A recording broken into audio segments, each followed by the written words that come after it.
이 책은 이제 제가 유아 관련된 일, 즉 골판지를 이용해서 아이들 교구를 만들기 시작한 게 2002년부터 시작을 했거든요.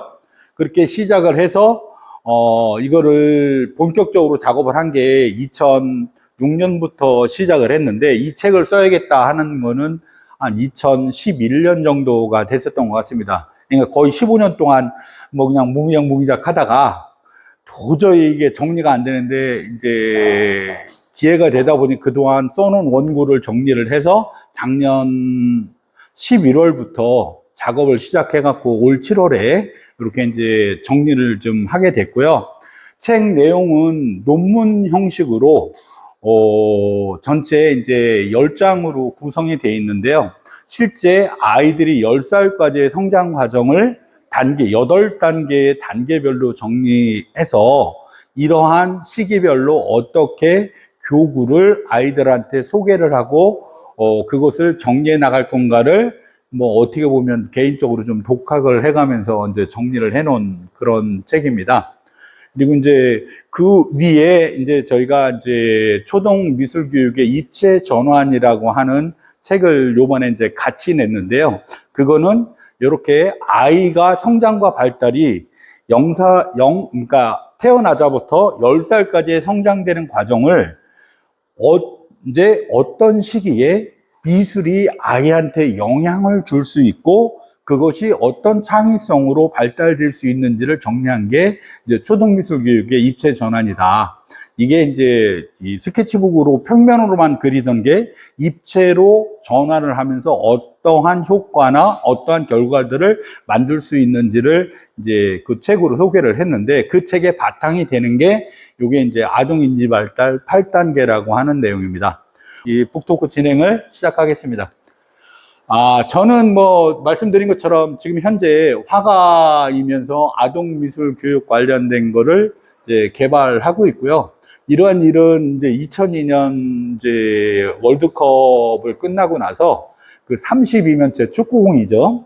이거를 개발을 시작을 하면서 교구 시장으로 완전히 바뀌었고, 그렇게 학습된 사항들이 제가 이제 제일 고민했었던 게, 그런 공부를 본격적으로 시작한 게 2009년부터 시작이 돼서 2016년 정도에 이제 나름대로 세팅이 됐어요. 근데 이거를 다른 사람과 소통이 안 되는 거예요. 내가 너무 말이 많은 사람이 돼버렸어요. 그 학습을 하면서. 그래서 그것을 이제 일반 사람의 언어로 바꾸기 위해서 이제 수원대학교 들어가서 그거 관련된 이제 체계적인 공부를 시작을 했고, 그리고 이제 조금 전에 말씀드린 것처럼 9월부터 그동안 정리했었던 내용을 갖고 이렇게 이제 아동인지 발달 8단계하고 초등미술 교육 공간 전환이라는 이런 내용으로 이제 책을 내서 오늘 여러분을 뵙게 됐습니다. 자, 그러면 제가 오늘 여기서 할 수 있는 것은 아이의 배움이 왜 순서가 있는지, 그리고 8단계 구성은 어떻게 되어 있는지, 그리고 지금 만약에 이제 우리 아이도 함께 왔는데 우리 아이가 지금 어느 단계에 있는지를 한번 이해할 수 있는 그런 과정들, 또는 우리 조카나 우리 뭐 손주나 이런 아이들이 과연 지금 어디에서 어떤 단계에 있는지를 한 번쯤 이해할 수 있는 그런 과정, 그리고 이때 부모와 교사는 어떠한 역할로 어떠한 관계성을 갖고 서로 호흡을 하고 이해가 될 수 있는지를 한번 이렇게 알아볼 수 있는 그런 과정으로 구성을 좀 해봤습니다. 자, 저는 이제 이 책에서 가장 핵심으로 하는 건 10살입니다. 즉, 우리가 태어나서 아이가 성장을 하면서 10살까지의 과정을 지금 8단계로 나눴는데, 이 8단계가 10살 이후에 20살이 되고 30살이 되고 다시 40살이 되고 이렇게 성장할 때 그 10살의 학습 기준이 기준이 돼서 주변에 있는 학습들을 계속 확장해 나간다. 이러한 내용이 지금 제가 하고 있는 가장 핵심인데, 이거에 대한 기초 근거가 이제 요거가 이제 하버드 대학교에서 데이비스라고 하는 이 이제 학자가 연구한 가장 핵심인데, 이제 U자 곡선이라는 게 있어요.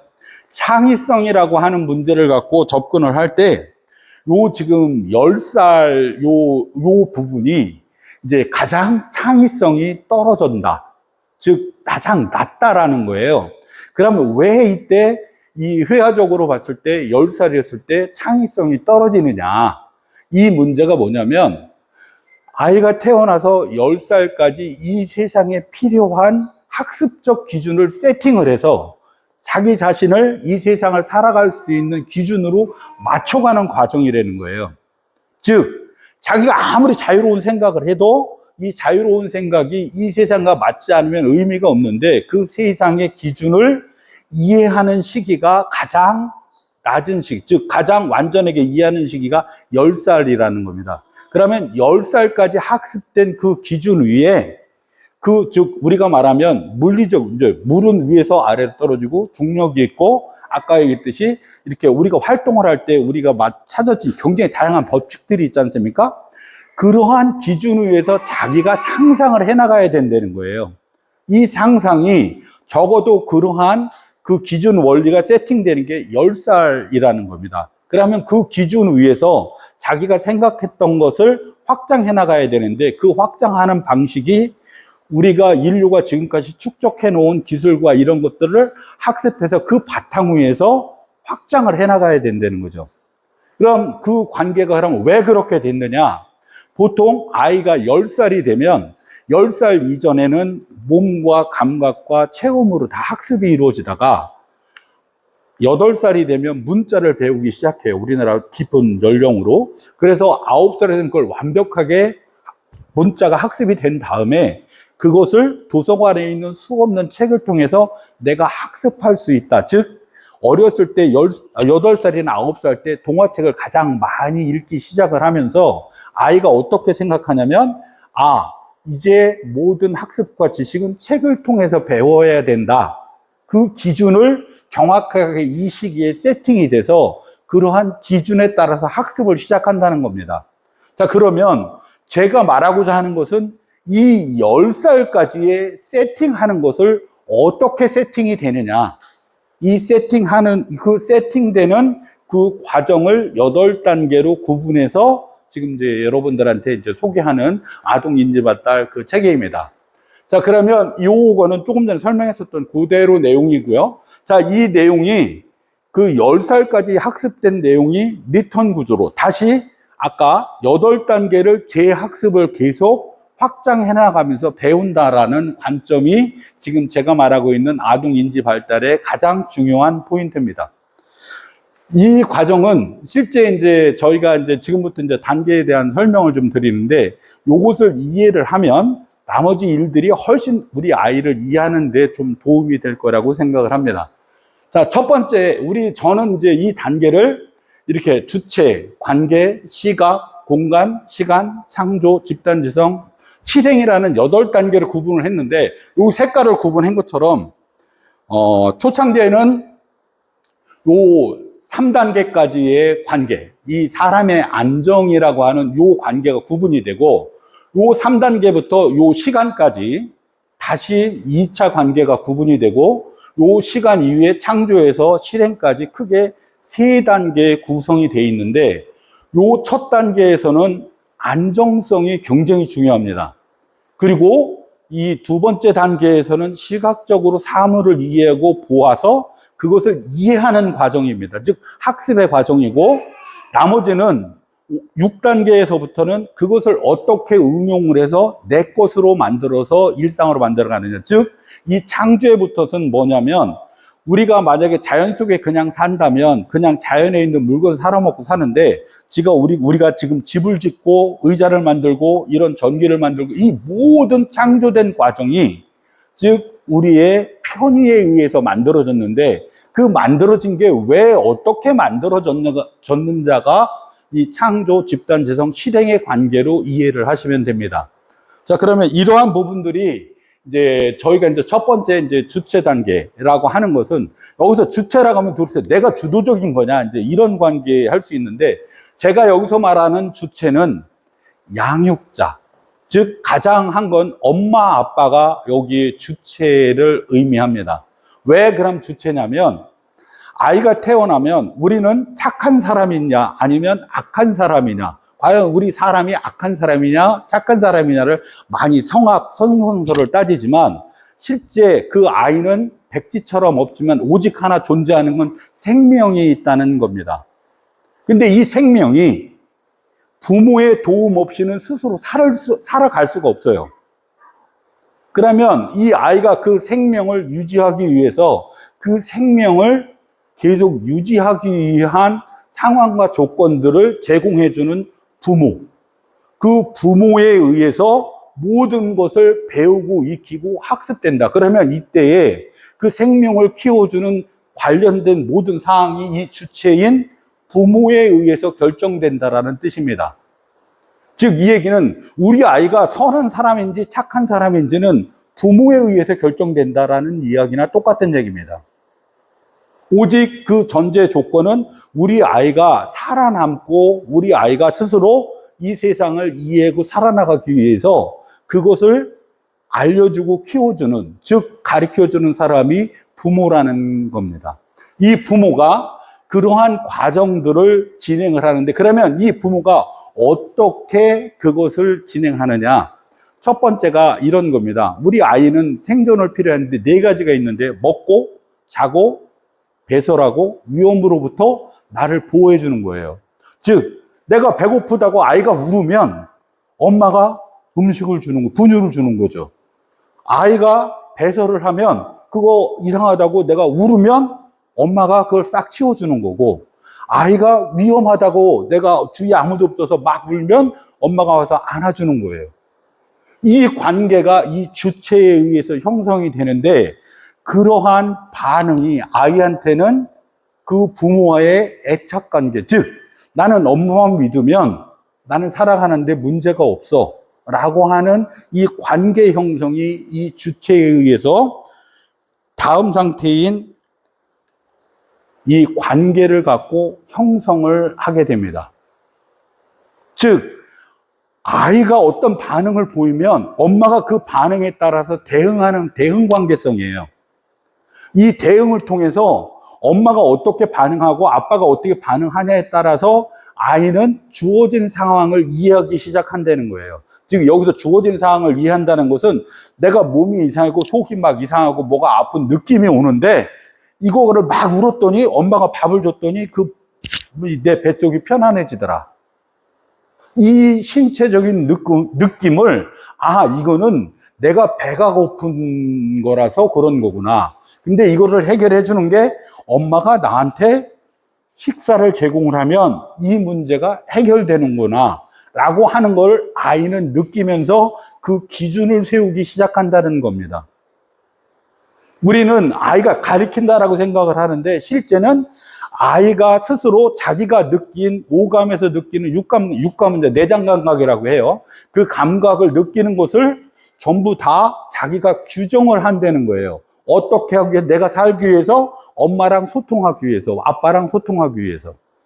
그래서 이 규정하는 관계에 첫 번째가 엄마가 어떻게 반응을 해주고 아빠가 어떻게 봐주고, 즉 양육자가 어떻게 반응하느냐에 따라서 그게 결정이 된다라는 거예요. 즉, 엄마가 잘못 발달된 신호를, 동일한 발달을 연속해서 전달해 주지 않으면 아이는 이 발달이 올바른 건지 아닌지 결론을 못 내린다는 거예요. 그래서 이 발달을 정확하게 관계성에서 동일한 상황과 동일한 조건에 동일한 행동이 정리됐을 때 아이는 자기 생각을 정확하게 세팅할 수 있다. 그러한 관계 형성을 통해서 엄마가 예민하면, 이 울음소리는 애가 배고프다는 거야. 이 울음소리는 우리 아이가 지금 변을 받다는 거야. 아니면 이건 춥다는 거야. 이거를 울음소리만 듣고도 안 되는 거예요. 그 관계성에 대한 문제가.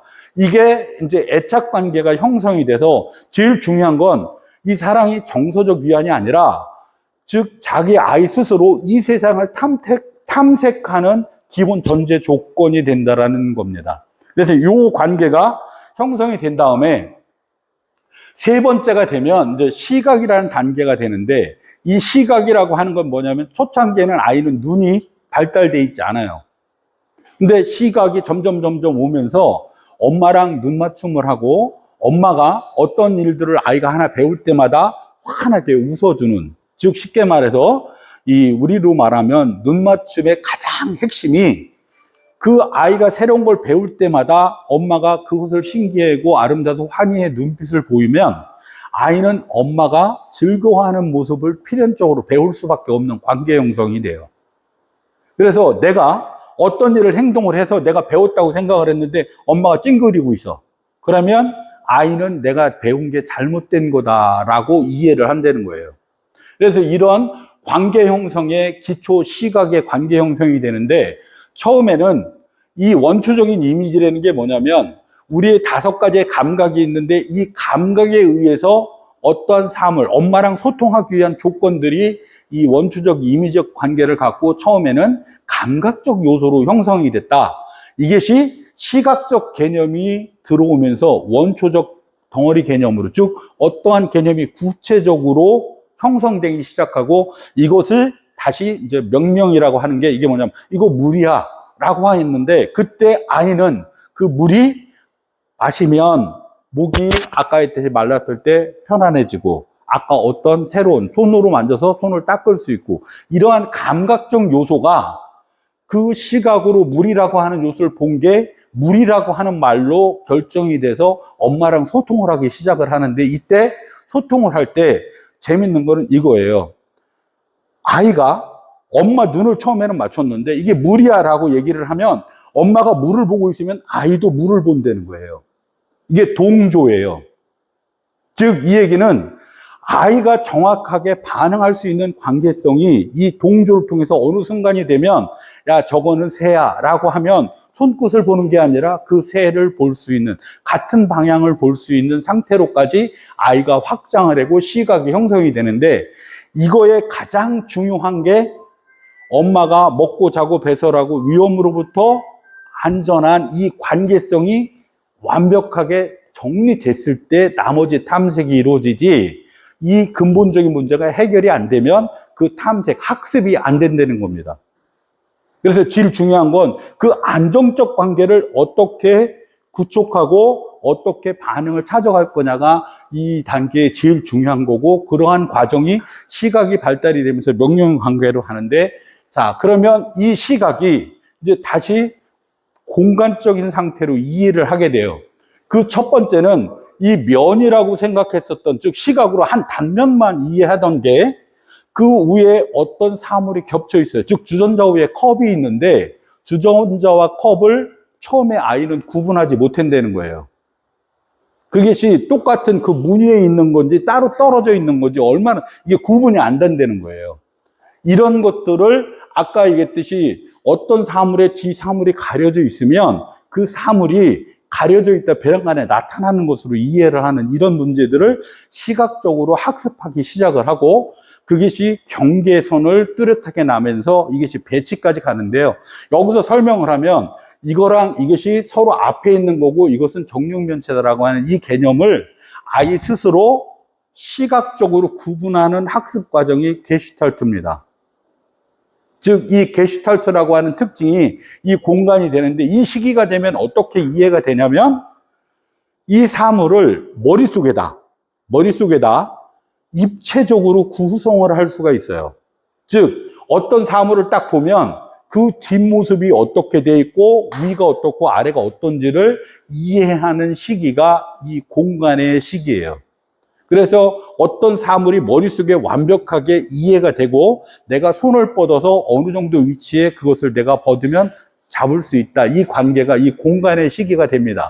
자, 그러면 이 공간의 시기가 그 다음으로 넘어가면 시간이라는 단계가 되는데요. 즉 공간이라는 단계에서 한 사물을 입체적으로 다 완성을 했다라고 한다면 이 시간이라는 관계는 뭐냐면 밤과 낮이 바뀌는 것처럼 연속해서 반복되는 상황이 생겨요.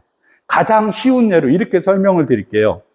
계란이 부화를 해서 병아리가 됐다가 병아리가 암탉이 되고 수탉이 됐다가 암탉이 다시 알을 낳는데 그 알이 또 부화되는 거예요.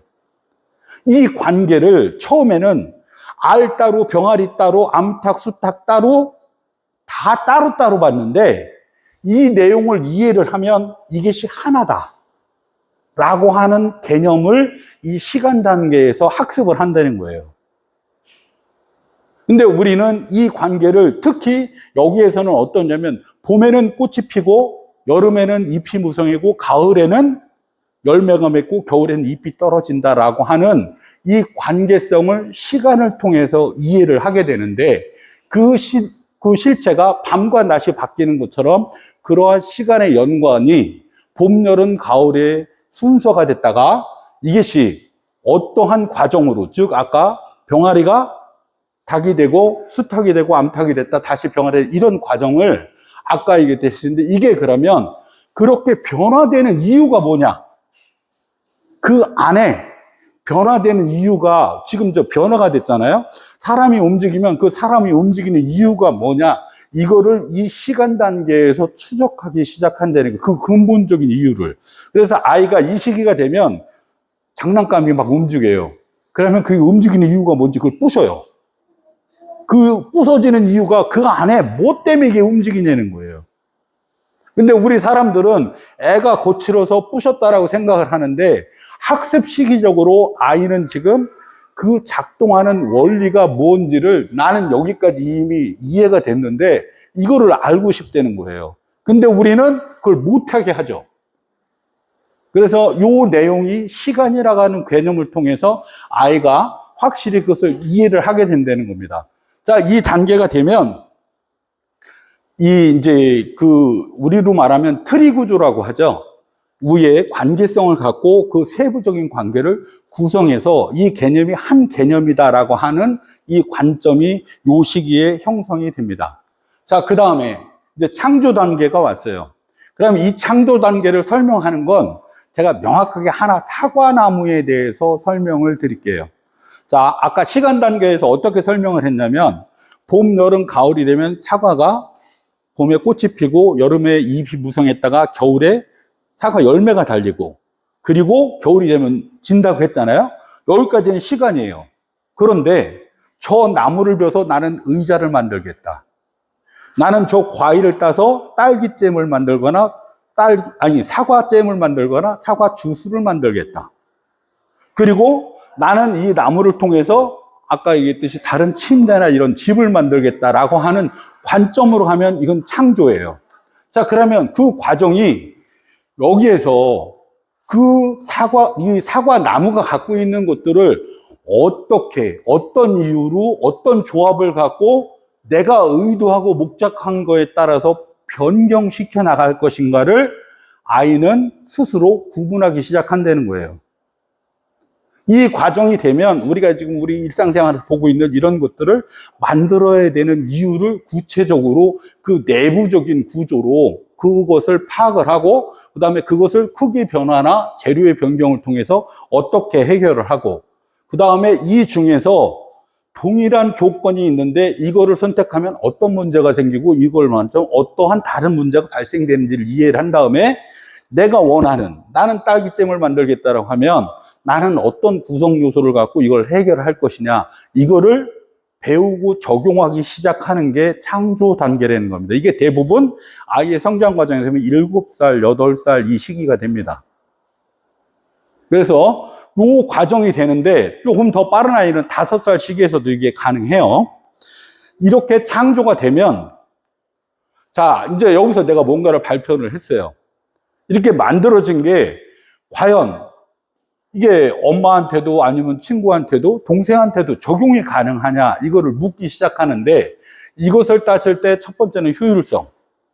그것이 이전 것, 즉 다른 것보다 더 효율이 좋으냐 또는 그 기능이 어떤 게 더 좋으냐 어떤 게 편리하냐 차별성이 좋고 이게 더 안전한 즉 그걸 만들었더니 투입이 되고 우리로 치면 우리가 활동을 하려면 먹고 화장실에 배설을 하는 것처럼 투입된 것과 그거로 결과로 만들어진 것들이 과연 우리한테 일상적으로 안전한 거냐 이러한 과정들을 우리 사회체계가 검증을 하기 시작하는데 그 검증을 해서 그 상태가 내가 지금 알고 있는 것보다 더 좋은 것이다 라고 결정을 내리는 이 가치 판단의 기준을 하게 돼요.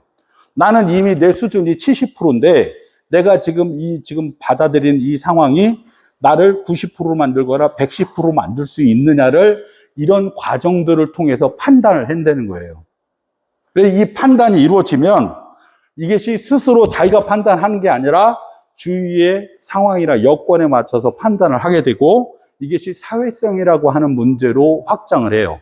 이게 우리로 치면 초등학교에 들어가서 다른 친구들과 확장하는 초등학교 선생님이나 유치원 선생님처럼 좀 더 확장된 개념으로 이해를 하면 돼요.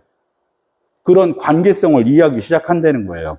그리고 이거가 자, 이제 실행이라는 이제 문제로 나오는데, 자, 그것이 더 좋은 거다라고 이제 결정이 됐어요. 그렇게 결정이 되면, 그거를 반복으로 해서, 나의 상태가 어딘지, 그리고 이걸 학습을 하면 나를 어디까지 띄워 올릴 수 있는지를 판단을 해서 계속 연습을 하고, 이제 그 연습을 통해서 내가 막히는 병목 현상이 있어요. 즉, 아까 시간 단계에서 순서가 잘못됐거나, 어떤 것들이 과부하게 많이 들어갔거나, 이제 쉽게 말해서 더 많이 넣거나, 아니면 어떤 부분이 누락돼 있거나 하는 것들을 이 자기 점검의 과정에서 결정을 하고, 그런 것을 보완을 해서 반복을 해서 그 상태가 완성이 되면서 그 결과물을 만들어내는 자기 실행의 과정이 존재를 하는데, 이게 우리 학습의 가장 핵심적인 요소이기도 해요. 내 거로 만드는 과정인 거예요. 그러면 이렇게 돼서 나의 경쟁력을 키우는 겁니다. 그럼 이렇게 키워진 것들이 내가 지금 배우고 학습한 게 세상은 끊임없이 변화하고 바뀌어요. 그래서 내가 했었던 게 다른 사람보다 경쟁력이 떨어진다는 거죠. 그러면 다시 아까 이 주체 관계에서 내 주어진 사항과 여건이 어떻게 변화되었느냐, 그리고 그 관계가 나한테 어떻게 돼 있느냐, 그런 것들을 다시 추적을 하고 그것을 학습을 해서 어떠한 구조적인 상황을 갖고 내 것으로 새롭게 이해로 받아들일 것이냐, 이거가 10살 이후에 끊임없이 진행된다는 겁니다. 즉, 이 얘기는 우리가 어떤 것을, 새로운 것을 이해하고 받아들일 때 대부분 이러한 8단계의 구조를 갖고 이해를 하면 정확하게 이해하고 학습하고 받아들일 수가 있다는 거예요. 그런데 제가 여기서 아까 미술이라고 하는 문제는 이 시각과 공간과 시간의 개념에서 어떻게 아이의 감각과 공간 감각과 이런 걸 통해서 이 창의성의 범위를 확장시켜 놓을 거냐. 우리 사고 폭이 10개만 생각했다면 이 과정을 통해서 이 창조의 과정을 50개, 60개로 확장하겠다라고 하는 게 미술교육에 제가 지금 말하고 싶은 가장 중요한 포인트입니다. 즉, 이 창의성에 대한 문제를, 이 관계를 어떻게 형성시켜서 시각과 공간과 시간의 차이를 압축시켜서 이 창조를 더 확장시켰는데, 그 확장된 창조의 개념이 이 집단 지성을 통해서 이렇게 이제 쉽게 말해서 추려진다는 거죠. 이거는 적용할 수 있는 거, 이거는 안 되는 거. 이거는 우리의 사람을 향하고 있어서, 즉 여기 사람을 향한다는 건 서로한테 도움을 줄 수 있는 거고, 이것은 다른 사람한테 피해를 주는 거를 여기에서 조절을 해서 이게 통과가 되면 우리의 일상으로 다시 확장된다는 관계를 갖는 겁니다. 자, 그러면 이러한 부분들이 조금 전에 말씀드린 것처럼 끊임없이 회전을 하면서 나 스스로를 발전시키고 확장시켜 나간다는 개념이고, 이것이 실제 전체적으로 보면 아이의 학습이 아까 1단계에서 주체 관계나 이 시각 관계에 가장 중요한 게 생존 관계를 안정적으로 확장되는 이 안정의 문제, 그리고 이 시각으로 내가 마주한 세상을 어떻게 구분하고 이해할 건가, 이 구분의 문제, 그리고 그것이 어떠한 순서로 어떠한 과정으로 전달돼서 그러한 결과가 이루어지는지를 이해하면 이거가 아까 창조된 사항들이 결론이 됐는데, 이 과정을 반복을 통해서 완성시키는 게 실제 아이의 학습의 가장 중요한 포인트라는 거예요. 그러면 그러면 이 어려워하는 게 아예 능력이 부족된 게 아니라 여기 이 과정 중에 어떤 건가가 누락돼 있다는 거예요. 부모하고 안정관계가 안 돼 있음으로 인해서 이 학습이 안 되는 게 아니라 나는 부모가 더 엄마 아빠가 더 나한테 잘해주길 바라는, 즉 나의 생존이 확장되는 이 문제에 더 집착하고 이 학습을 안 한다는 거예요. 그리고 이 안정이 확인이 돼야만 이 구분이라고 하는 시각적 관계를 그걸 구체적으로 보고 찾아갈 수 있는 관계가 형성이 되고, 이게 본 것만 된 게 아니라 그게 순서가 존재한다는 것. 그 순서가 아까 얘기했듯이 나의 의도나 목적에 의해서 창조가 되고, 그 창조된 것들이 검증이 되면 반복을 통해서 나의 일상으로 들어와야만 자기의 능력이 아까 얘기했듯이 업그레이드 되면서 우리 사회적 경쟁력을 갖추게 된다. 이 과정이 그 8단계의 가장 중요한 포인트고요. 여기서 제가 말하는 건, 그러면 이 지금 8단계 전체를 갖고 보면 조금 전에 말씀드린 8개를 발달 순서로 보는 문제와, 그 다음에 우리 아이가 지금 어떤 수업을 하고 있는데 거기서 발생된 문제를 딱 보고 이 8단계 중에 어디에서 막힌 거냐를 거꾸로 보는 방식이 있어요. 그리고 이거를 어떻게 부모가 기다려주고 그것을 아이가 학습할 수 있을 때까지 도움을, 즉 피드백을 줄 거냐, 즉 답을 주는 게 아니라 힌트를 줘서 아이가 고민해서 그 문제를 풀어나가게 할 수 있게 할 것이냐가 이제 이거에 대한 지금 8단계가 그 아이의 성장의 가이드가 될 수 있다라는 이 얘기를 드리는 겁니다. 자, 그러면 지금까지 말씀드렸던 이 8단계가 우리가 여태까지 해왔었던 가장 말하는 이 장피아제라고 하는 사람이 우리의 인지 발달을 처음 얘기한 사람이에요. 이 사람은 태어났을 때 이렇게 2살까지, 7살까지, 11살까지 그 이상을 이렇게 구분을 해놨어요. 형태적인 관계로. 그래서 우리까지는 지금까지 아이의 인지 발달은 이렇게 발달합니다 라고 이해를 해왔다는 거고, 이 바탕 위에서 지금까지 학문을 확장시켜 왔어요.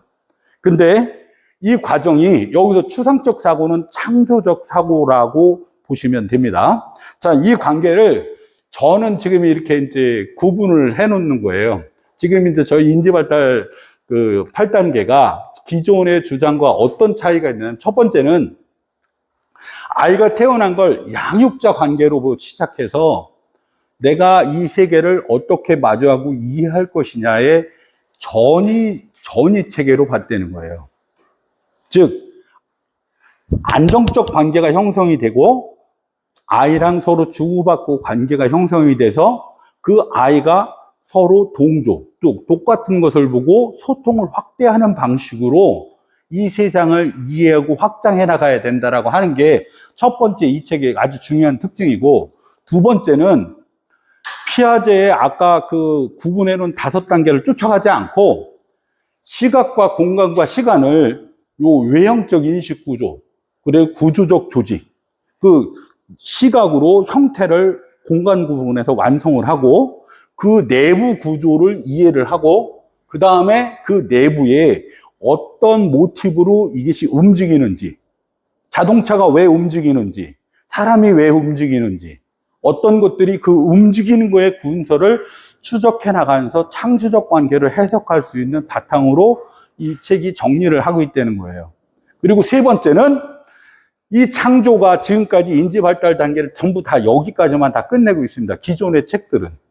근데 저는 이거를 집단지성과 나의 학습을 통해서, 실행을 통해서 나한테 어떻게 그것을 내 지식으로 만들 것이냐, 나의 경쟁력을 확보할 것이냐로까지 확장시킨 게 이제 지금 이 책의 가장 중요한 특징입니다. 자, 그러면 이제 이렇게 이제 전체 아동 인지 발달 전체의 내용을 이제 개략적으로 소개를 좀 드렸고요.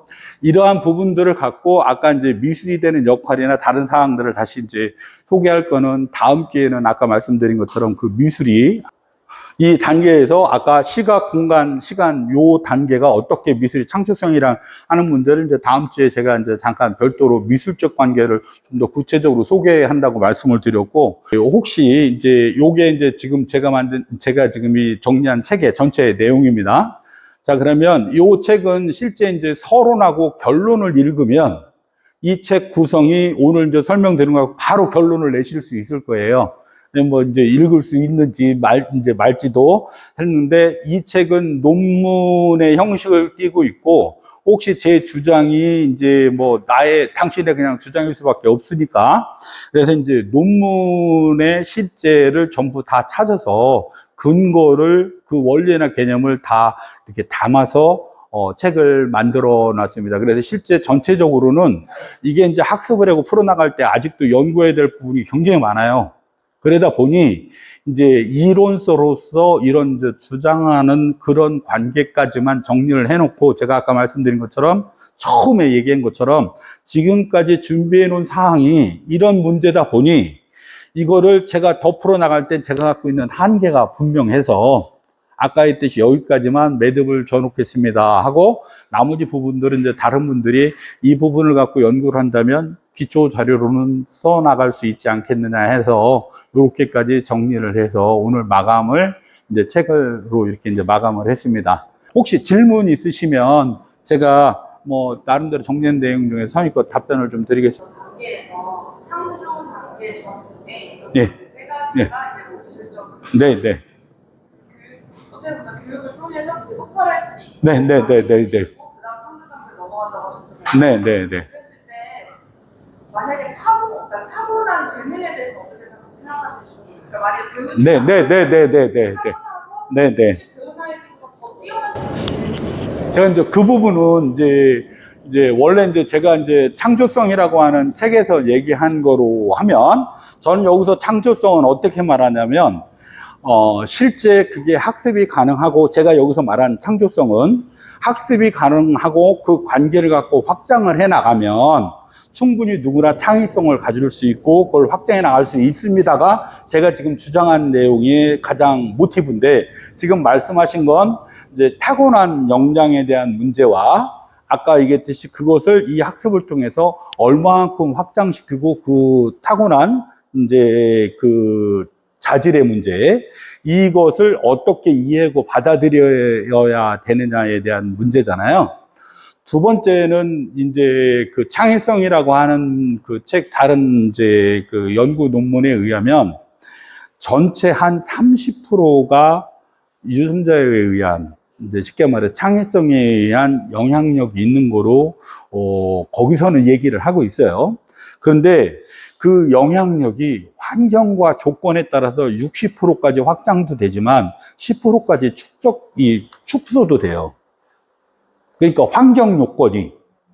자, 그러면 실제 우리가 만나서 해야 되는 그 창의성에 대한 문제를 환경의 요건이 더 우선하느냐, 아니면 이제 타고난 재능이 더 우선하느냐에 대한 문제인데, 문제는 우리 사이에 종종 보면 정말로 뛰어난 암기력을 갖고 있는 사람이나 정말로 뛰어난 재주를 갖고 있는 사람이 종종 있습니다.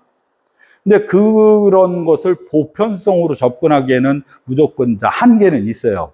그러나 제가 여기서 말씀드리고 싶은 것은, 저는 타고난 것보다 후천적 환경에 의해서, 그 노력에 의해서 훨씬 더 좋은 창의성을 발달시켜 나갈 수 있다라고 하는 게 저는 제 관점입니다. 다만 그때 그 창의성의 발현의 조건이 얼마나 인간성을 갖고 있고 사람을 향하고 있느냐에 대한 윤리적인 문제를 우리는 충분히 검토를 해야 되고, 그것이 올바른 인성에 대한 문제를 반드시 반영을 해야 된다는 게 제가 이 창의성에 접근하는 아주 중요한 포인트 중에 하나입니다. 즉, 창의성이 아무리 뛰어나다 하더라도 그 인성, 사람을 향하고 있는 상황이 세팅되지 않으면, 이게 이제 부모의 아까 초창기의 발육 과정, 주체와 관계, 그 시각의 형성 시기에 그거가 올바르게 이 사람을 향하는 마음이 이때 다 형성이 되거든요.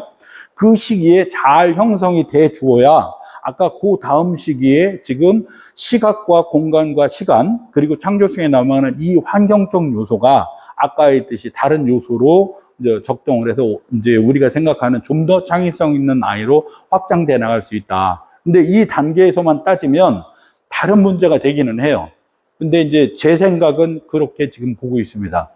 네, 대신 이제 그 실제 실무적인 이제 책정이라고 하죠. 어떻게 보면 적용에 있어서는 이제 굉장히 많은 스킬과 이해에 대한 자기중심, 즉 부모가 가져야 되는 몇 가지 이제 요소들이 있는데, 제가 이제 다음 주에 얘기하고 싶은 것 중에는 이제 가장 중요한 게, 우리가 이제 3살이 되면 아이가 뇌의 뇌신경 구조가 가장 복잡해져요.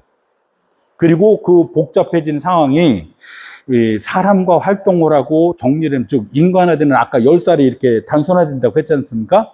그 가지치기가 반응에 의해서, 이제 상호적 반응이에요. 이거는 아까 본부랑 상호적 반응이 있다고 그랬지 않습니까? 그 반응에 의해서 10살이 되면 기존 사람의 형태랑 똑같이 구조화돼요. 뇌의 구조가, 뉴런 신경 구조가 그렇게 바뀐다는 거예요. 근데 그때 제가 드리고자 하는 얘기는, 그 신경 구조를 부모가 어떻게 반응하느냐, 리턴 구조를 어떻게 가져가고 그것을 확장시켜 나가느냐는 아까 했듯이 그 안에 발현되는 다른 문제들의 스위치가 발생이 될 수 있어요. 그래서 저는 실제 보면, 그런 관점에서 보면 인간의 사고는, 인간의 그 재능은 무한하다라고 하는 쪽에 저는 이제 분명한 제 입장을 저는 갖고 있습니다. 네, 네. 혹시 다른 거 혹시? 예. 어렵네요. 아니, 이제 학교 다니면서, 예. 아동들에 대한 인지 발달 그 이론에 대해서 많이 공부는 했는데, 네, 네. 대표적인 사람이 아까 지금 말씀하신 뭐 네, 네. 장 피아제, 네, 네. 그다음에 비코스키, 예. 비고스키, 예. 그다음에 브루너 뭐 이런 네, 네, 네, 네, 네. 아주 유명한 분들이 있는데, 네. 이런 분들은 이미 전 세계적으로 엄청난 그 연구를 많이 했어요. 네, 네, 네, 네. 그분들의 어떤 발달 이론을 가지고 실제 네. 아동들의 그 발달에 대해서 실제 적용도 많이 하고, 네. 실제 연구를 굉장히 많이 했거든요. 네, 네, 네, 네, 그죠? 첫 번째는 이 지금 아동 발달, 아까 지금 피아제에 대해서만 잠깐 네, 네, 네, 비교를 네, 네. 했는데, 이 선생님이 지금 만드신 이 8단계 이 발달 이론을, 네. 지금 아까 말씀드린 피아제나 비고스키나 브루너의 발달 이론하고 조금 비교를 해서, 네, 네, 네, 네. 거기하고 좀 다른 점, 네. 또 장점, 네. 이런 것들을 조금 더 부각시켰으면 좋겠다. 네, 네, 무슨 네, 말이냐면은, 발달 이론, 아동 발달 이론을 많은 분들이 그 세 분의 이론을 많이 가지고 얘기를 하는데, 네, 네, 네. 그분들의 발달 이론하고 나는 이런 어떤 내가 만든 발달 이론은 이런 차이가 있다는 것을 네. 분명히 제시해 줬으면 좋겠다는 생각이 네, 첫 네, 번째 네, 네, 들어요. 네. 그 다음에 이제 두 번째는, 아까 지금 10살을 기준으로 해서 네, 네. 이 8단계 발달 이론이 지금 10살 이전에 지금 적용이 되는 건가요? 네. 10살을 기준으로 0살부터 10살까지. 네. 그렇죠? 네. 그러면은 지금 아까 제가 말씀드린 세 분들은 각각의 지금 8단계라고 지금 이 선생님이 말씀하셨지만, 그 단계별로 어떤 나이를 조금은 좀 정해주면 좀 구체적이지 않을까. 네, 네, 네, 네. 그죠? 네, 네. 무슨 말씀인지 이해했습니다. 그 네, 피아제는 무슨 조작도 네, 네, 있고 네, 뭐 네, 이러잖아요. 네, 네. 중복이 돼도 네, 괜찮은데, 네. 아마 그런 좀 기간을, 나이대를 좀 정해주면 훨씬 더 구체적이고 좋겠다 하는 생각이 좀 들어요. 네, 네. 그 말씀을 한번 좀 들어보고 싶고. 제가 지금 사실은 이제 교수님 말씀을 하고 나서 제가 지금 뭘 좀 화면에 노트북이 좀 저기가 돼서 그랬는데요. 네. 제가 이렇게 말씀을 좀 드릴게요.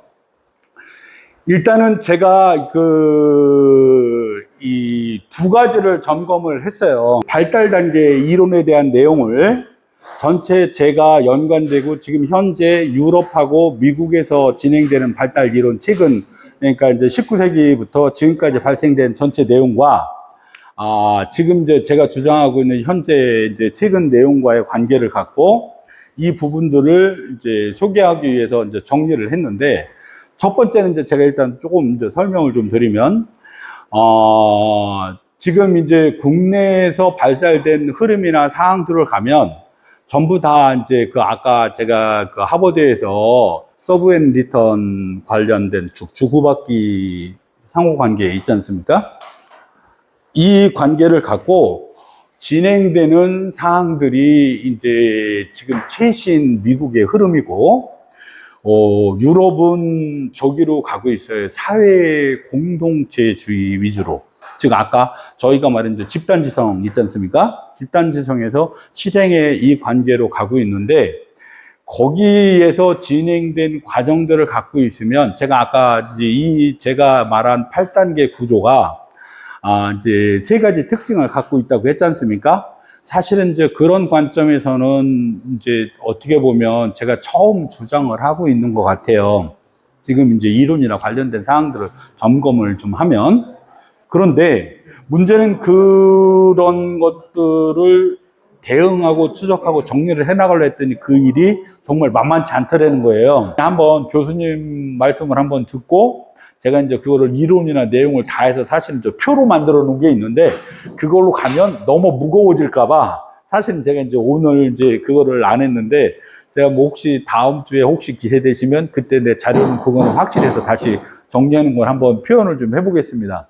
근데 이제 제일 중요한 거는 이제 그 인지발달 과정이나 내용에 대해서 아까 말했던 것처럼 이거는 현재의 관계성을 아까 그 특징을 갖고 다시 정리를 해놓은 거다라고 하는 사항을 이제 말씀을 좀 드리고, 그리고 그거는 지금 현재 제가 이제 이론으로 지금 주장을 하고 있는 과정인 거예요.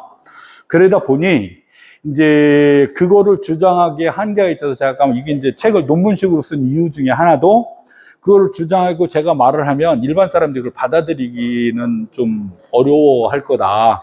그래서 이걸 좀 갖더라도 논문식으로 정리를 해서 이 근거를 하나하나 정리를 해서 실제 이제 다음 주에 정리된 내용에 보면 각 8단계에 구성된 각 이론의 진화 체계 어떻게 진화됐는지, 그리고 이제 미국과 유럽의 지금 이제 그 인지발달 이론에 관련된 이제 틀과 개념의 틀, 요거를 이제 별도 구분을 좀 하고 있습니다. 그거는 그렇게 설명을 좀 드리고, 아까 이제 8단계를 10살까지 과정에서 나이별로 이제 구분하는 문제에 대해서 말씀을 주셨잖아요.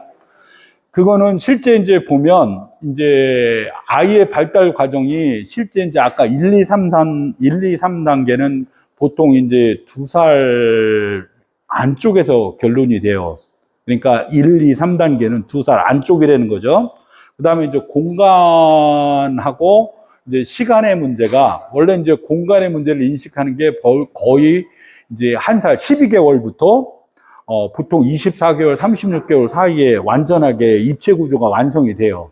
그리고 시간 단계가 서로 이제 시간 단계와 공간 단계가 서로 겹쳐요.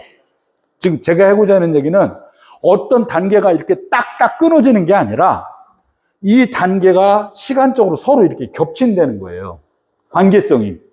이 관계성이 겹치는데 이 부분을 어느 순간이다라고 딱 자르면 몇 가지 차이가 존재를 해서 제가 이걸 몇 살까지 구분합니다면 잘못해 오해가 될 것 같아서 있는데 실제 대략적인 구분은 정리가 돼 있어요. 그러니까 예. 대략적인 구분을 해줘서 네. 적용을 하는 사람은 네. 그걸 보고 보통 적용을 할 것 같고, 네. 문제는 네. 지금 10살 이내잖아요. 네. 어떻게 보면 지금 10세 이후에도 예. 대부분 그 13살까지. 이후에 예. 지금 어떤 발달리를 적용. 네. 10세 이후에 그러면은 이 발달리를 어떻게 적용할 거예요? 제가 이제 그 부분. 원래는 이제 제가 대학교까지의 성장, 대학원까지의 과정을 나름대로 정리를 했는데, 그렇게 했더니 스펙트럼이 너무 넓어지는 거예요. 거기에 가면 이제 두 번째가 이제 10살이 넘어가면 이제 자기의 고유한 성격이 발현되기 시작해요. 여기서 말하는 건, 쟤는 쉽게 말해서 이제 힘이 세고 좀 단순하고 뭐 이래. 쟤는 너무 섬세하고 뭐 이런 우리의 성격적 요소, 이 발현 요소가 이 10살 이전에는 조금 그게 약하지만 10살부터는 그게 구체적으로 드러나요. 우리나라 교육 시스템이 예. 어쨌든 이 교재를 제도권에서 사용을 네. 초등학교 졸업도 13살이란 말이에요. 네네네. 네. 중학교가 15살까지니까 네. 네. 최소한 중학교 정도까지는 뭔가 이게 네, 정리돼야 네, 되지 네. 않을까 하는 생각이 사실 제가 이제 그 부분을 갖고, 청소년 부분을 갖고 고민을 상당히 오랫동안 했는데, 그 스펙트럼이 제가 아까 말씀드린 지금 정리하는 것도 제가 벅차서 지금 이것도 이제 미술 부분으로 이제 제가 아까 여기 이제 양육 교사에 대한 문제나 언어 발달이나 또는 이제 아까 창의성이랑 이렇게 분화가 되는데, 이 부분을 다 가려면 그것도 거기 한평생을 바쳐도 할까 말까 하는 그런 상황인 거예요.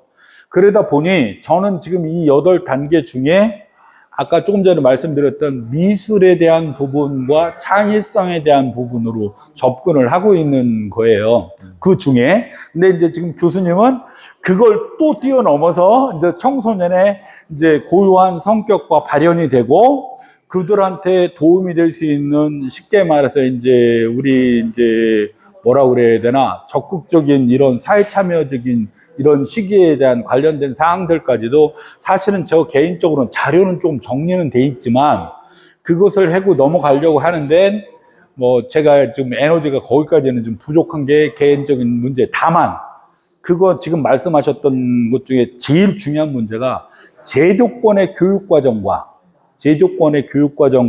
지금 현재 지금 이렇게 주장된 이 교육과정의 문제를 어떻게 이렇게 결합시킬 것이냐. 이 문제에 대해서는 나름대로는 여기까지는 정리를 했어요. 그러나 이 실제가 이 단계에서 다음 단계로 넘어가고 또 다음, 아까 말씀드렸던 초등학교 고학년 그리고 중학교 고등학교까지의 연결성에 대한 문제와 고등학교 이후에 다시 대학생이랑 연결되는 문제에는 이제 두 가지 문제가 가장 문제가 돼요. 이 안성이라는 지역은 농업적인 도시고 일부 예체능에 대한 문제가 접근성이 한계가 있어요. 그러니까 이제 지역적 특징에 따라서 어느 한 부분은 그 발달이나 역량이 강화되는데, 이것이 초등학교 때 30명 중에 만약에 그 안성 지역에서는 실제는 5명밖에 소화가 못 되고 25명을 해결을 못 해요. 왜냐하면 이제 스펙트럼이 작아서요.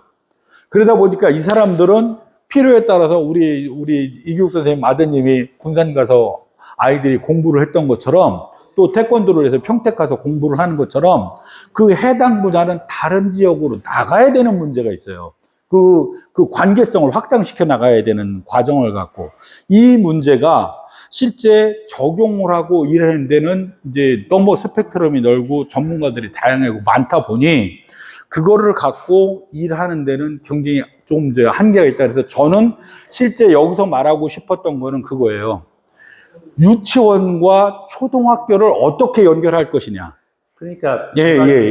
뭐냐면은 10살까지 지금 8단계 적용을 했죠. 네. 그러면은 결과가 나와야 될 거 아니에요. 이 8단계를 뭔가 지금 8살 이론을 적용을 했는데 10살 이후에나 뭔가 이 결과가 나는 나올 것 같다는 생각이 그렇죠. 그게 이제 드러나죠. 드러나기 시작하죠. 그러면은 10살 이후에 결과가 좋은 결과가 안 나오면 또 피드백이 돼야 되는 것이고. 그렇죠. 그래서 오히려 10살에서 고등학교 때까지 이 과정이 더 중요할 수도 있다. 저는 그런 생각이 듭니다. 이제 그래서 그것을 드러내고 가장 표현되기 쉬운 상태가 저는 이제 미술이라고 보고 있습니다. 어쨌든 미술이든.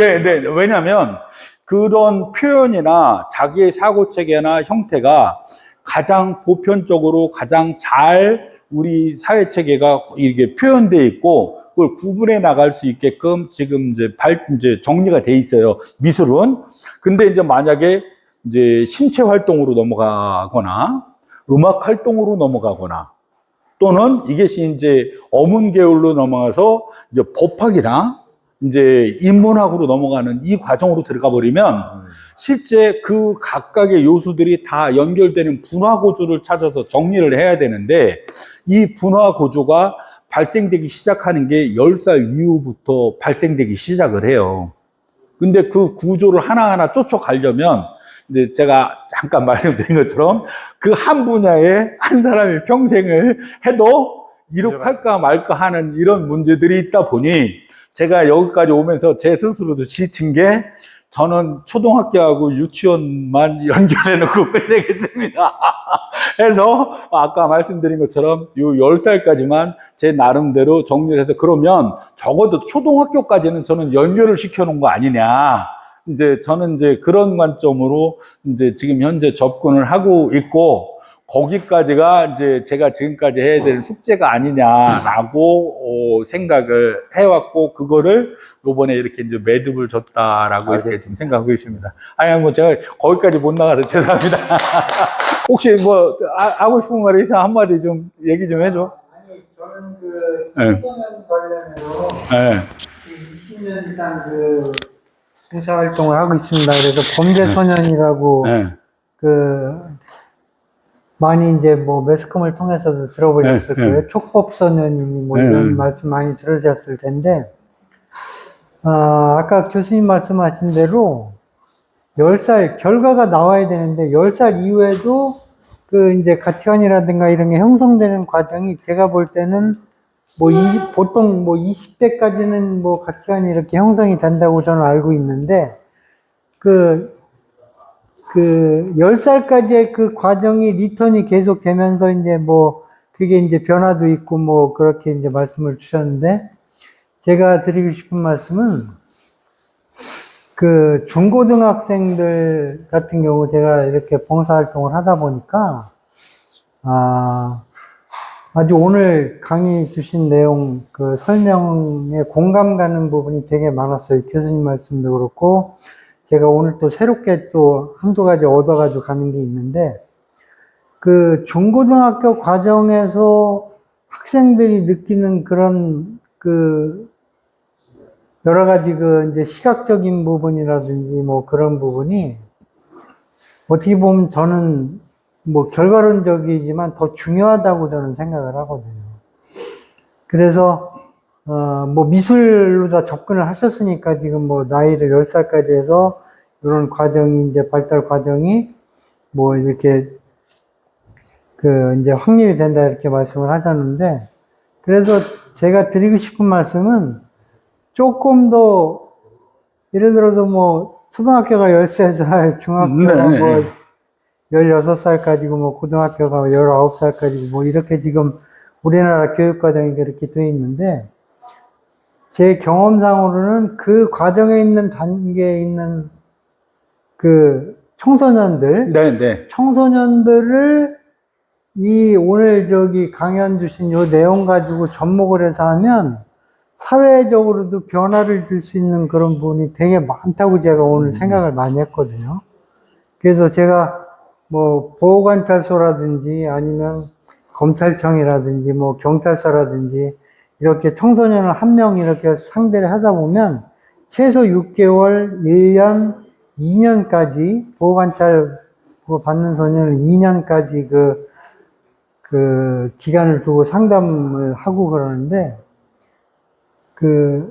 한 가지 예를 들면 그때 19살 때 만난 18살 때 만난 그 친구가 지금 38이 됐어요. 근데 이제 뭐 자기의 주체라든지 이런 거 뭐 성장 과정이 다 있었거든요. 저하고 그 지내는 2년 기간 동안에 저하고 같이 공감도 많이 하고 이런 과정을 거쳐서 지금은 너무너무 잘 돼 있죠. 학교, 대학도 어떤 자기가 하고 싶은 일 관련된 전공과를 제가 또 이제 뭐 여러분들한테 자문도 얻고 그래서 소개도 해줬고, 이제 그분 그렇게 이제 졸업을 하고 지금 현재 그 업종에 취업을 해서 아들도 둘 낳고 뭐 하여튼 잘 지금 살고 있습니다. 저한테도 무슨 일 있으면 연락이 와요. 뭐 애가 지금 이번에 초등학교 들어갑니다, 선생님 뭐 이렇게 해가지고. 그래서 뭐 제가 두서없이 이렇게 말씀을 드렸지만 어쨌든 13세, 16세, 뭐 19세에서 저는 그냥 청소년들 범위를 뭐 이렇게 확장을 하시다 보면 너무 말 그대로 평생을 다 하셔도 아마 확립을 하실 거예요. 그래서 조금만 더 범위를 키워서 그거를 잡아 놓으시면 청소년기에 관련된 그 대상자들한테도 상당히 많이 도움이 될 거고, 뭐 저도 지금도 뭐 강의를 이렇게 다니고 있지만, 그 부모님들 대상 강의도 이렇게 한 번씩 해주시면 되게 좋을 것 같아요. 네, 감사합니다. 제가 예. 요거를 하면서 아이디어가 딱 하나 들어온 게 있어서 잠깐 조금 좀 구조 설명을 좀 드릴게요. 사실은 아까 그 촉법소년에 대한 문제의 가장 큰 문제는 이제 제 개인적으로 10살까지의 과정 중에 거기에 영향을 줄 수 있는 가장 단계가 요 주체 관계 시각 문제와 여기에 이제 집단지성과 실행에 대한 문제에 특히 집단지성에 이제 두 가지 요소가 있는데 여기 이 집단지성은 사회성이라고 하는 문제고 여기는 부모와 나와의 관계의 안정성이라고 하는 문제를 이야기를 하고 싶은 거예요. 왜냐하면 그 아이의 발육, 발달 시기에 즉 그 안정성을 어떻게 확장돼서 이 학습의 과정을 진행됐느냐가 그 개념 형성에 굉장히 중요한 문제가 돼요. 사회적 불안이나 실제 상황에 대해서 제 개인적으로 보면 그래서 이 부모가 이 시기에 어떻게 협력하고 사회가 협력할 건가에 대한 문제를 이 시기에 조금 더 그 관계 형성, 눈맞춤과 애착 형성에 대한 문제가 굉장히 중요하다라고 하는 이야기를 한 가지 말씀을 좀 드리고 여기 집단지성에서는 내가 어떤 개인적인 능력이나 역량이 창조적 역량으로 표현됐다 하더라도 즉 자기가 재능을 갖고 있다 하더라도 이러한 재능이 이 사회적인 구성 안에서의 관계성이 올바르게 형성되지 않으면 이 다음 단계로 확장돼 나가는데 어려움이 존재를 해요. 근데 이 문제가 어느 시기냐면 자기가 이제 보통 제가 이 집단지성의 가장 문제가 제가 여기서 설명하고 있는 건 아이가 집안에서 학교 가는 거예요. 학교라고 하는 사회체계로 처음 들어가는 시기. 그 사회체계에서 다른 친구들과의 관계 형성, 학교와의 관계 형성, 또는 다른 어떤 단체와의 관계 형성 이 시기에 이러한 관계 형성을 올바르게 형성시키지 못하면 내가 이 사회랑 어떻게 호흡하고 관계를 맺어 나가는데 어려움이 존재할 수 있다는 거예요. 그래서 저는 이제 이 두 부분이 사실은 그 촉법소년에 대한 문제를 이해하는데 한 가지 요소가 될 수 있다는 거 한 가지 하나 하고 제가 아까 말씀드렸던 이제 초등학교 고학년과 중학교의 시기에는 사실은 이 학습의 문제로 인해서 그 아이의 특성이 발현돼요. 즉 고유한 아이의 성질과 기질이 발현되는 게 여기 요 관계가 아니라 시각, 공간, 시간에서 학습된 내용이 어떻게 이해되고 받아들였느냐에 따라서 아이가 10살에서 중학교 시기에 발현이 된다는 거예요. 그 발현되는 특징을 쉽게 말해서 이제 거꾸로 이렇게 얘기를 할게요. 병아리 우리 속에 독수리가 있었는데 독수리는 혼자인 거예요. 자기가 발톱이 나는데 다른 병아리들은 안 나니까 자기가 자꾸 가로서 자기의 능력을 감소시켜. 왜? 무리에 내가 같이 있어야 된다라고 하는 그러나 자기의 본유 특성은 독수리였어요. 즉 이때 학습된 능력이 그 아까 초등학교 고학년과 중학교 시기에 발현이 되는데 그 발현에 되는 문제를 교사나 부모님이 어떻게 그것을 확장시켜서 이 사회랑 확장시켜 나갈 수 있게끔 연결시켜 줄 거냐에 대한 문제가 그 시기에 굉장히 중요한데 문제는 우리는 이거를 붕어빵 찍듯 너는 이거 벗어났으니까 즉 내가 닭을 키우고 있는데 독수리가 닭이 되려고 하니까 너는 아니야 이런 문제로 우리 사회는 받아들이고 있다는 거예요. 그래서 이러한 대응성들을 우리는 교육적으로 어떻게 접근할 거냐가 사실은 굉장히 중요한 문제이고 중요한 테마인데 이거를 갖고 접근을 하려고 했더니 아까 제가 말씀드린 것처럼 거기도 한평생이더라.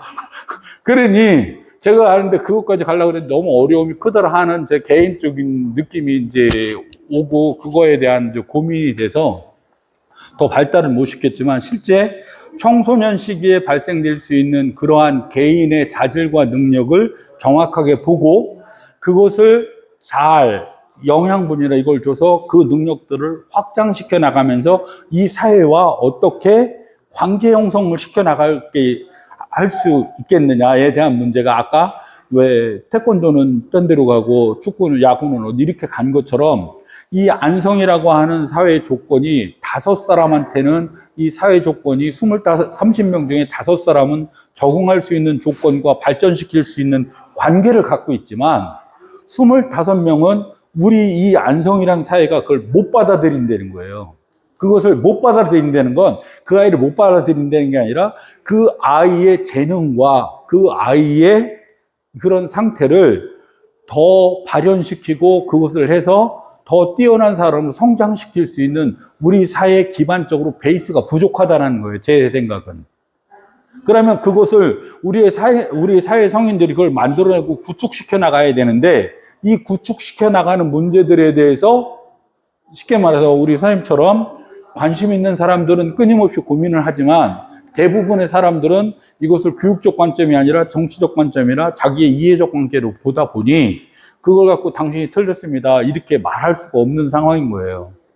그래서 저는 만약에 우리 사회가 저는 제 개인적으로 안성이 만약에 50만 정도가 된다면 인구가 그러면 그 다양성이 적어도 아까 그 30명 기준을 갖고 쳤을 때 저는 25명까지도 소화할 수 있는 구조가 형성될 수 있다. 이 안성에서. 그러나 지금은 아까 25명은 다른 지역에 가서 그 특화되어 있는 지역으로 그 아이를 연계해서 확장시킬 수 있는 내부적인 구성 역량이 이 체계적으로 정리가 돼야 되는데 그것은 나의 문제가 아니다라고 지금 보고 있다는 거예요. 우리 이 안성 구조 사이에서 제가 느끼는 관점은. 그래서 그거를 그럼 우리는 이걸 50만으로 늘리는 거에 확장을 할 거냐 아니면 그런 아이들에 따라서 그 다른 전문적 기관이나 전문적 중학교나 고등학교로 네트워크 학교로 확장시켜서 그 아이를 더 성장시켜 넘어갈 수 있게끔 하느냐에 대한 문제인데 이거는 또 고등학교 문제하고 대학교 문제하고 관계성이 있고요. 대학교하고 연관이 되면 다시 직장 생활과 또 관계성이 있어요. 그래서 이거를 하나하나 다 연결시키고 풀어가야 되는데 그러면 그 문제가 아까 개인의 역량으로 풀어갈 수 있나 이건 또 다른 문제들이라는 거예요. 그래서 사실은 그 문제 때문에 제가 이제 흰머리가 하나 더 늘었습니다. 아니 저는 지금 뭐 정확히 말씀을 하셨어요. 제가 공감하는 부분이 이제 뭐 주체나 관계나 시각적인 게 제일 중요하고 거기에 대해서 이제 뭐 나이가 이제 들어갈수록 뭐 집단 구성 뭐 아까 말씀하셨지만은 그 제가 이렇게 상담 업무를 하다 보면 그 부모님들하고 같이 상담을 꼭 해야 되는 경우가 있습니다. 근데 보면은 이럴 수밖에 없겠구나. 이 아이가 이럴 수밖에 없겠구나 하는 거를 부모님을 통해서 자연스럽게 그냥 알게 되더라고요. 그래서 이제 앞으로 뭐 강의나 뭐 강연 같은 거 다니시겠지만 거기에 주 대상이 이제 부모님들일 거 아니에요? 뭐 엄마나 아빠 대상이 될 텐데 이제 제가 드리고 싶은 말씀은 뭐 보호관찰소라든지 아니면 그런 이제 공기관 그런 쪽에도 오늘 제가 그 느끼는 그 감정이나 공감 갈 수 있는 부분이 상당히 많아서 그런 부분을 대상으로 한 부모님들 강연도 좀 생각을 해주시면 그렇다고 뭐 깊이 파고 들어가 평생을 다 해도 뭐 못하시는 거라고 아까 말씀하셨잖아요. 알겠습니다. 출연을 감사합니다.